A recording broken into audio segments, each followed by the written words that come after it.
عباس خان نوم مې د کسب خانه کې سرمنو کار کوي. یاره زه ما خو دا درېیم څلورم کال دی پیل د موږ مشرانو کولو که نه دلته خلک روډي په موږ باندې بیا خرڅوي. خلک راغونډوي هلته بیا موږ له روډي په موږ خرڅوي.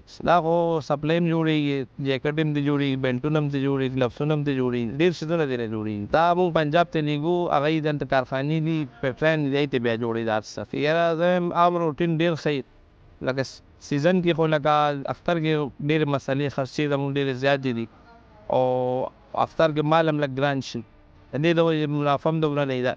نو عام روټین کار زموږ ډېر ښه دی. اختر کې زموږ دومره دغه نشته لکه بس دې کې هر قسمه کساب پوخ کساب خو څوک نه راولي که نه. دې کې ګډې وډې سرمن نه دي، د هغې د وجې مو څه ګراني ده، حالات خراب دي، د هغې د وجې هم ډېر کار خراب دی زموږ. یاره فرق خو دا پرېوتی دی چې سرمنې بازار نشته دی.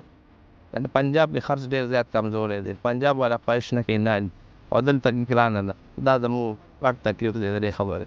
2016-17 ډېر ښه ټایم و، هغه ټایم به ډېر ښه مزدوري کېده. اوس هغه شان مزدوري نشته، نه هغه شان کار شته دی، نه هغه شان قرباني کېږي. ځکه چې ګراني ده، ګرانۍ په وجه قرباني هم ډېره کمه ده او کار زموږ دې لاسه ډېر ګډوډ شوی دی. یاره بس مدرسو والا اکثر موږ له راکوي، څوک خپلې لېږي. هغه سیسټم روان دی، چا سره چا څنګه، چا پنجاب سره، چا دلته موږ له راکوي، په دې روټین باندې روان دي. نه موږ غټې سرمن کار کوو، موږ سرمنو کار چې کوم دی مزدوري زموږ پکې نشته دی. کار کوو لکه زموږ هغه شان مخکې چې څنګه مزدوري وه، مخکې څنګه کار هغه شان مزدوري، هغه شان پس مزه زموږ د کار نه ده پاتې. ولې خرچې ډېرې زیاتې دي، زموږ په مال باندې خرچه ډېره زیاته شوه، په دې وجې زموږ مزدوري پکې ختمه ده.